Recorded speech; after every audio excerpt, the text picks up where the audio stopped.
komponen kan, besi, alloy, nak tahan macam mana. Beban berat, korang bawa tak berapa nak pandai.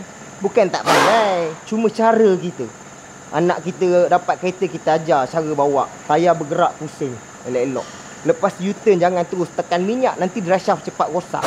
Ada ke info kalau tekan brake terasa bunyi? Duduk bengkel, takut-takut ada masalah brake pad habis. Daripada disk rotor. Jimatlah duit tukar brake pad ke, nak tukar brake pad, tukar disk rotor. Kalau kita faham, maklumat dapat disampaikan lebih ramai orang, itu kita nak. Negara akan tak suka kat sikit lah. Macam tu kan. Okey cik. So selain daripada tu, itu sahaja sikit nak sampaikan. Untuk kereta ni memang betul steering rack dia rakong. Tak tahu berapa usia. Daripada tahun ni, tahun bila kereta ni start boleh duduk kat jalan raya? 2000? Start kereta ni. Start guna 2018 kan? 2018 20 18 20 18 19